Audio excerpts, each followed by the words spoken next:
আমার পা সোফার বাইরে বেরিয়ে যাচ্ছে, যার জন্য আমি ঠিক করে শুতে পারছি না। নাফিজার কথা শুনে আমি বলি, ঠিক আছে, তুমি বিছানায় চলে এসো।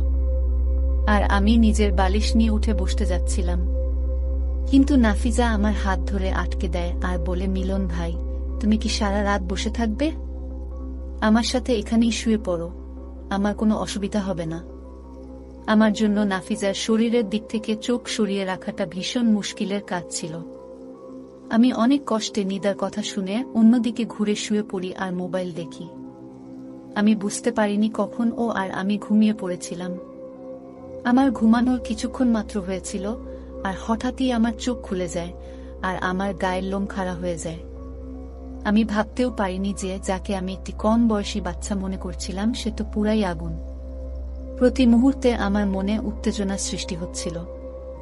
অনেক কষ্ট করে আমি নিজেকে সামলে নিচ্ছিলাম, কিন্তু তারপর নাফিজা আমার সাথে এমন কিছু করল যাতে আমার পায়ের তলার মাটি সরে গেল। আর না চেয়েও আমি তার কথা মেনে নিতে বাধ্য হয়ে গেলাম। আমার আর লিমার বিয়ে হয়েছে 5 বছর হলো। এই 5 বছরের মধ্যে এমন একটাও দিন ছিল না যেদিন লিমা আমাকে খুশি রাখার চেষ্টা করেনি। সে সবসময় আমাকে খুশি রাখার চেষ্টা করত। আমার আর লিমার প্রথম কলেজে দেখা হয়েছিল। আমাদের প্রেম ভালোবাসার সম্পর্ক বাড়তে বাড়তে বিয়ে অবধি পৌঁছে যায়। যখন আমি লিমার কথা বাড়িতে জানাই তখন আমার মা এই বলে মানা করে দেয় যে বংশের বাইরের কোনো মেয়ের সাথে বিয়ে দেওয়া সম্ভব নয়। কিন্তু আমার আর লিমার ভালোবাসা এতটাই এগিয়ে গেছিল যে সেখান থেকে পিছিয়ে আসার আর কোনো রাস্তা ছিল না। তাকে ছাড়া এক মুহূর্ত থাকার কথা আমি ভাবতেও পারতাম না। আমরা দুজনের ভালোবাসার সমস্ত সীমারেখা পার করে দিয়েছিলাম। সমস্ত রকম সম্পর্ক আমাদের মধ্যে তৈরি হয়ে গেছিল। কলেজে যাওয়ার পর আমরা দুজনে একে অপরের হাত ধরে বাইরে বেরিয়ে যেতাম আর কলেজের পাশে তৈরি হওয়া ছোট ছোট হোটেলে নিজেরা সময় কাটাতাম। আমি নিজের মাকে রাজি করার অনেক চেষ্টা করেছিলাম, কিন্তু সে কোনোভাবেই এই বিয়েতে রাজি ছিল না। আর আমি লিমার সাথে পালিয়ে গিয়ে বিয়ে করে নিই। যখন আমার মা বাবা এই বিয়ের কথা জানতে পারে তখন তারা আমায় বাড়ি থেকে বের করে দেয়। আমি তখন কোনো চাকরি করতাম না, আর না কোনো উপার্জন ছিল আমার। আর যখন লিমার পরিবার এই কথা জানতে পারে তখন তারাও আমাদের বিয়ে মেনে নেয় না। তার কারণ ছিল আমি তখনও বেকার ছিলাম, আমার নির্দিষ্ট কোনো উপার্জন ছিল না। অনেক কষ্টে আমি লিমার বাড়ির লোকদের রাজি করাই, কিন্তু লিমার বাড়ির লোকে আমাদের সাথে মেলামেশা বন্ধ করে দেয়। অনেক দিন পর্যন্ত আমি আর লিমা বহু কষ্টে জীবন যাপন করেছি, কিন্তু যখন আমি চাকরি পাই তখন আমার অবস্থা কিছুটা ভালো হয়। তখন লিমা নিজের বাড়ির লোকেদের সাথে মেলামেশা শুরু করে, কিন্তু আমি তাদের একদম পছন্দ করতাম না। কারণ যখন খারাপ সময় ছিল তখন তারা আমার কথা ভাবেনি, আমাকে আপন করে নেয়নি। সেই জন্য আমি লিমা বাড়িতে খুব একটা যেতাম না, হয়তো বছরে 1 বার বা 2 বার যেতাম। সেই জন্য আমি লিমার বোন নাফিজাকে ভালোভাবে কখনো দেখিনি, আর তার সাথে খুব একটা কথা হতো না। সেই জন্য বুঝতে পারিনি এখন সে 14 বছরের সুন্দরী মেয়ে হয়ে গেছিল। আল্লাহ আমাকে অনেক দিন পুরুষত্ব থেকে দূরে রেখেছিল। অনেক চিকিৎসা করার পর লিমা এখন সন্তানের জন্ম দিতে চলেছে। আমার পরিবারে তো কেউ ছিল না, সেই জন্য বাধ্য হয়ে লিমার মাকে ডাকতে হয়েছিল। যখন আমরা লিমাকে নিয়ে হাসপাতালে গেলাম তখন তারা বলল যে 2 দিন তাকে হাসপাতালে থাকতে হবে। গর্ভবতী থাকাকালীন সময়ে সে খুব কমজোর হয়ে গেছিল, সেই জন্য তার কেসটা একটু কঠিন ছিল। লিমার বাবা কোনো কাজে শহরের বাইরে গেছিল, সেই জন্য লিমার মা তার বোনকে আমাদের বাড়িতে রেখেছিল, কারণ সে তাকে একলা ছাড়তে চাইছিল না। আমি অনেক দিন বাদ লিমার বোন নাফিজাকে দেখছি, আর আমি তাকে দেখে হয়রান হয়ে যাই। আমি তো লিমার সৌন্দর্যের জন্য পাগল ছিলাম, কিন্তু তার ছোট বোন তো তার থেকে অনেক বেশি সুন্দরী ছিল। নাফিজাকে দেখে আমি লিমাকে ভুলে গেছিলাম। সাবার না থাকা কালীন অবস্থায় নাফিজা ঘরের সব কাজ খুব ভালোভাবে করত, আর এমনটা মনেই হতো না যে লিমা বাড়িতে নেই। সে সারা বাড়ি পরিষ্কার করে ঘুমানোর ব্যবস্থা করছিল। তখন আমি ও নিজের ঘরে চলে গেলাম, কিন্তু কিছুক্ষণ পর যখন দরজায় কড়া নাড়ার আওয়াজ শুনতে পেলাম তখন আমি বুঝে গেছিলাম যে নাফিজা এসেছে। হয়তো তার কোনো জিনিসের প্রয়োজন।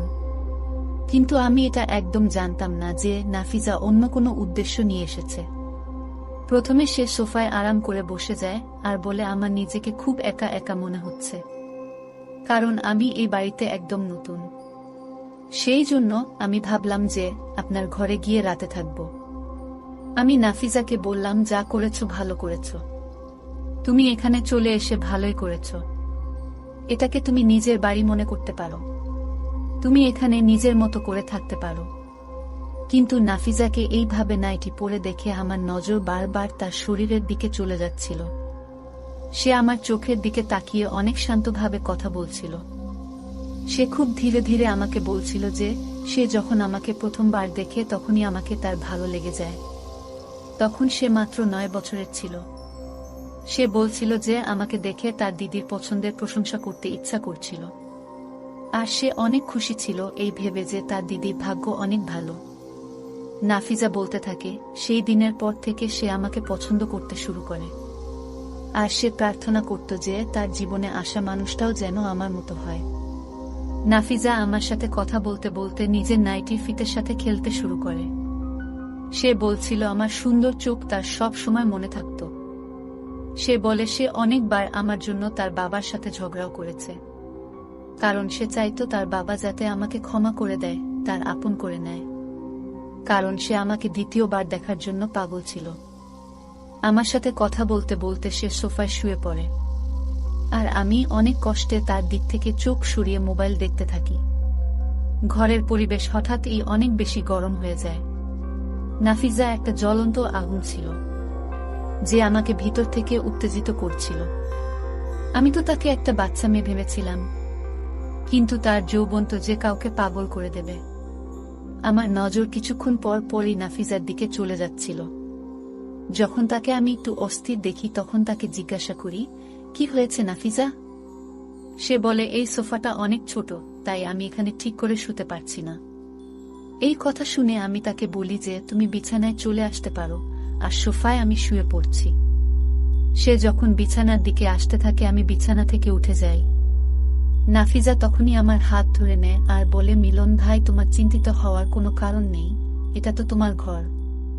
আমি বিছানার একদিকে শুয়ে পড়ছি, আর অন্যদিকে আপনি শুয়ে পড়ুন। নাফিজার এই কথা শুনে আমি অবাক হয়ে যাই, কিন্তু আমিও আরাম করতে চাইতাম। সারাদিন লিমার জন্য আমি হাসপাতালে অনেক দৌড়াদৌড়ি করেছি, সেই জন্য আমি বিছানার একদিকে শুয়ে পড়লাম আর নিজের মোবাইল দেখতে থাকি। নাফিজা থাকার জন্য উত্তেজনা সামলে রাখা আমার জন্য ভীষণ মুশকিল হয়ে দাঁড়িয়েছিল। মোবাইল দেখতে দেখতে কখন ঘুমিয়ে পড়েছিলাম বুঝতেই পারিনি।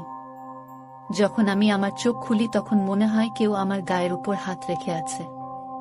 যখন আমার হুঁশ আসে তখন আমি বুঝতে পারি যে নাফিজা আমার খুব কাছে শুয়ে আছে, আর তার হাত আমার গায়ের উপর আছে।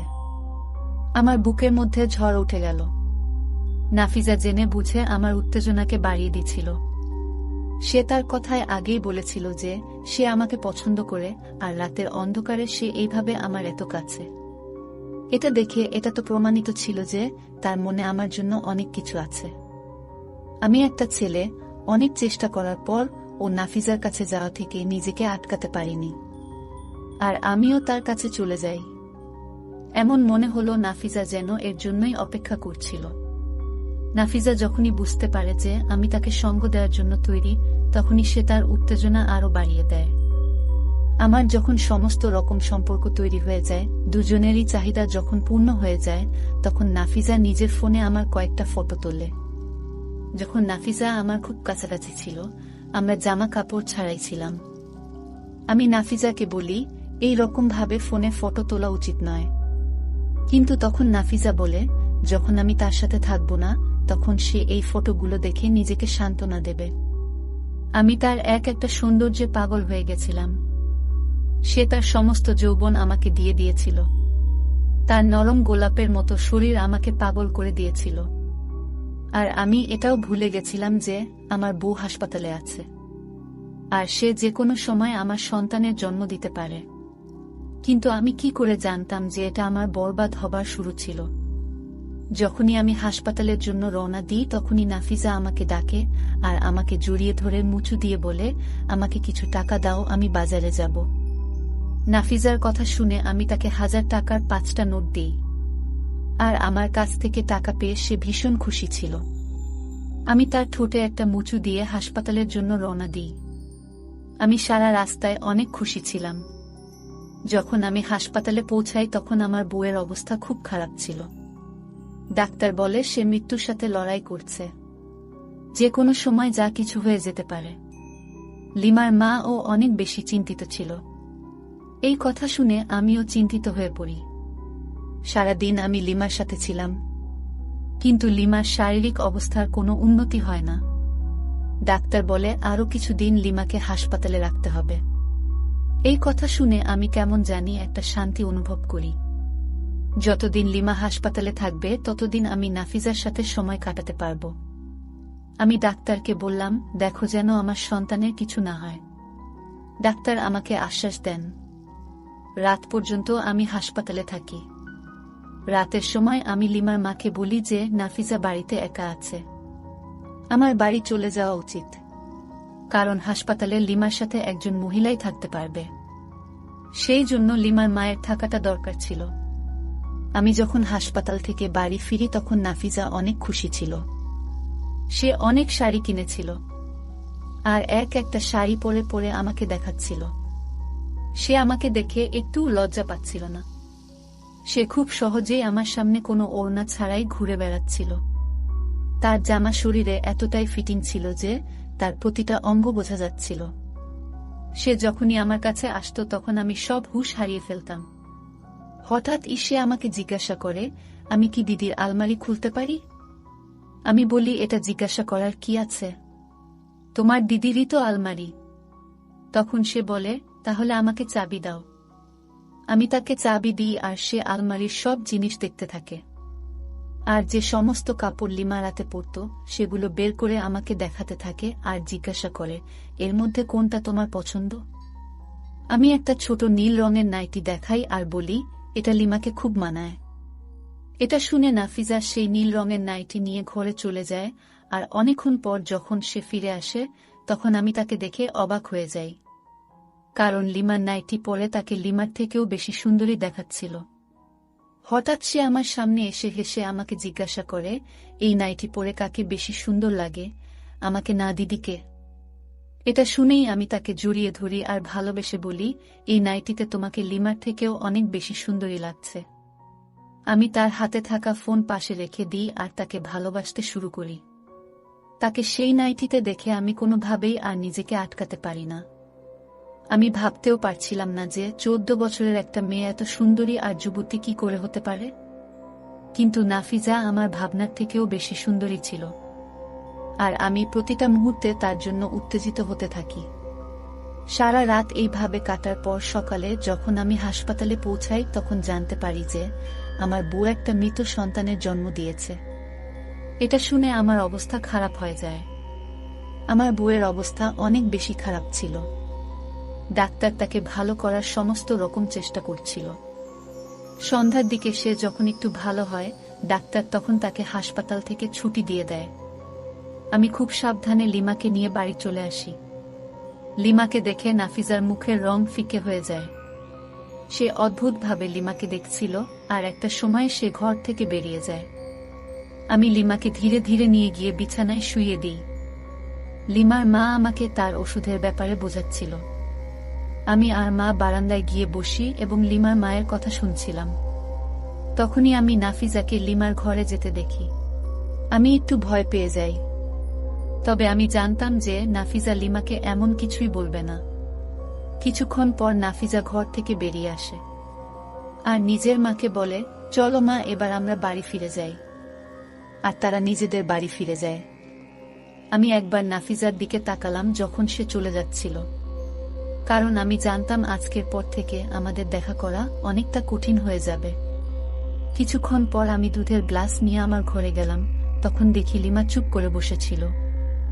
আমি তাকে জিজ্ঞাসা করলাম, কি হয়েছে? কোনো ব্যাপার না, একটা সন্তান চলে গেছে তো কি হয়েছে, আমরা আবার দ্বিতীয় সন্তানের জন্য চেষ্টা করব। লিমা আমার দিকে তাকায় আর বলে, যেটা আমি হারিয়ে দিয়েছি সেটা দ্বিতীয়বার আর ফিরে পাওয়া সম্ভব নয়। তার এমন কথায় আমি চমকে যাই। এই কথা শুনে আমি তার সামনে বসি আর বলি, এমন কথা তুমি কেন বলছো? তখন লিমা বলে, নাফিজা আমার নিজের বোন নয়, বরং সে আমার পিসির মেয়ে। পিসির মৃত্যুর পর বাবা তাকে আমাদের বাড়িতে নিয়ে আসেন, কিন্তু ছোটবেলা থেকেই নাফিজা আমাকে ঘৃণা করত, কারণ বাড়িতে সব জিনিস আমার ছিল, আর সে সেই সমস্ত জিনিস নিজের কাছে রাখতে চাইত যেগুলো আমার কাছে আছে। বাবা তাকে কখনো কোনো জিনিসের অভাব বুঝতে দেয়নি, তারপরেও সে অনেক হিংসে করত। তার নজর সেই সমস্ত জিনিসের উপর থাকত যেগুলো বাবা আমার জন্য আনত, যেগুলো আমি পছন্দ করি। যখন আমার তোমার সাথে বিয়ে হয় তখন তুমি আমাদের বাড়িতে বেশি যেতে না। তখন আমি শান্তি পেতাম যে সে তোমার উপর অন্তত নজর দেবে না, কিন্তু আমি বুঝতে পারিনি যে সে আমার অনুপস্থিতিতে এত কিছু করবে। লিমা আমাকে বলছিল, নাফিজা যাওয়ার আগে লিমাকে সেই সব ভিডিও দেখিয়ে গেছে, আর সব ফটো ও দেখিয়েছে যেখানে আমরা দুজন একসাথে ছিলাম। লিমার মুখে ওসব কথা শুনে আমি আশ্চর্য হয়ে যাই। নাফিজা সবকিছু ইচ্ছা করে করেছিল, আর আমি তার হাতের পুতুল হয়ে গেছিলাম। লিমার চোখে আমার জন্য শুধু ঘৃণা ছিল। সে তার সন্তান ও হারিয়ে ফেলেছিল, তার বর ও এমন। আমি লজ্জায় তার সামনে মাথা নিচু করেছিলাম। তখন লিমা বলে, নাফিজা যেতে যেতে তার কাছ থেকে নীল রঙের নাইটি চেয়ে নিয়ে গেছে, কারণ সেই নাইটি আমার থেকেও নাফিজার শরীরে বেশি ভালো লাগে বলে তুমি মনে করো। আমার এমন মনে হচ্ছিল যেন লিমার প্রতিটা কথা আমার বুকে আঘাত করছিল। সময়ের নিষ্ঠুর পরিহাসের জন্য আমার পুরো জীবন নষ্ট হয়ে গেছিল। এখন আমি আর কোনো দিন লিমার সামনে মাথা উঁচু করে দাঁড়াতেও পারবো না, জীবন কাটাতে পারবো না। কিছু সময় পর নাফিজা আমাকে ব্ল্যাকমেইল করতে শুরু করে। সে প্রতিবার আমার থেকে অনেক টাকা নিত, আর আমি না দিতে চাইলে আমার ফটো ভাইরাল করে দেওয়ার হুমকি দিত। যে মেয়েকে আমি 14 বছরের ছোট বাচ্চা ভাবছিলাম, সে আমার জন্য কাল হয়ে দাঁড়ায়, যে আমার পুরো জীবন নষ্ট করে দেয়। আমার আর লিমার মধ্যে সম্পর্ক একদম নষ্ট হয়ে গেছিল, কারণ লিমা এখন শুধু আমাকে ঘৃণা করত। তার চোখে আমার জন্য শুধু ঘৃণা ছিল। সময় আর ভুল সঙ্গ আমাকে কোথাও মুখ দেখানোর মতো অবস্থায় রাখে না।